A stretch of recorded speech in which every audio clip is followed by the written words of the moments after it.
meron sa grade Sige po. 3 level, bakit po critical siya? Bakit dito natin sinusukat yung proficiency ng mga bata? Kasi dito sa study nga lumalabas, may domino effect siya hanggang sa pagtaas ng Yes. baitang from grade 6 hanggang 10 onwards. What's with grade 3? Ilang taon po ito mga batang ito at bakit nga siya critical?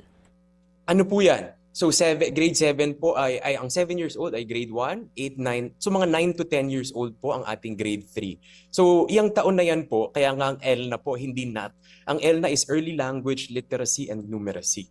So ito po yung sinasabi namin nung Year 2 report na fixing the foundations. Kasi ang pundasyon po ng pagkatuto ng mga bata, dapat nakukuha nila hanggang grade 3. Yung literacy, yung pag-uunawa or pag-recognize ng mga salita, tapos po yung basic operations dapat nagagawa na nila pagkatapos ng taon na ito. Na nakikita natin, at kinuwento ko na po din dati, ngayon po nakikita natin pagdating ng high school, maraming bata hirap pa rin sa ganitong mga basics na dapat grade 3 pa lang, master na nila.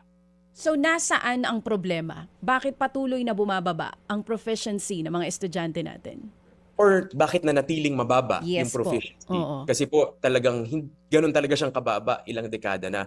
Yung kinuwento niyo po kanina kasama ni Yusek Ron, yung classrooms, isa po yun talaga. Nakita natin ilang dekada nating inipon at hindi nag-construct ng classrooms. Lagi pong yung pinupondo po sa classrooms, malaki ang kulang sa talagang kailangan na kailangang mapunan natin.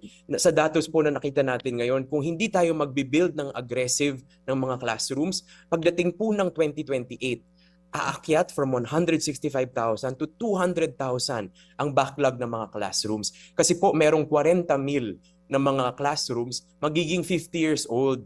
Golden classrooms, golden girl, golden boy na po sila pagdating ng 2028. Kaya kailangan po, hindi lamang habulin, higitan pa natin yung kailangan nating mga classrooms kasi yun yung natural situation po natin. Yung mga classrooms tumatanda, yung mga classrooms nawawasak dahil sa mga bagyo, kaya kailangan laging napopondohan, nagagawa natin po ng solusyon. Isa po yun. Ikalawa, yung teachers. Yung teachers po natin na nagtuturo ng mga subject na hindi naman nila napag-aralan, yung mga teachers natin na talagang napakaraming administrative tasks, hindi makapagturo kasi kailangan nilang maggulayan sa paaralan, mag-school canteen manager, magtimbang ng mga bata, mag-check ng attendance ng 4Ps. Tapos po, yung ikatlo siguro dyan, yung transmutation ng grades. Kasi po, nakikita nga natin sa polisiya ng DepEd mula noong 2015 o 10 years na po na pinalalaganap, yung mga bata, kahit mababa ang score, dahil sa grade transmutation table from 60 magiging 75, pumapasa.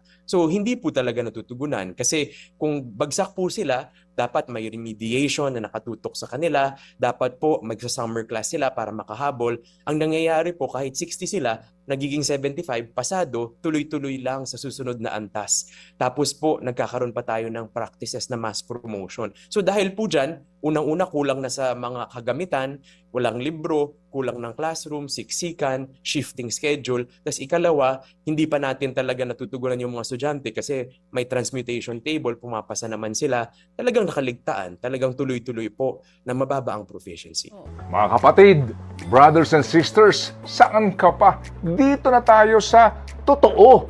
Dito na tayo sa True FM. Mga kapatid, mag-subscribe and follow po kayo sa social media accounts ng True Network PH. Yan po kami, hanapin nyo lang True Network PH, Facebook, Instagram, YouTube, TikTok, and podcast.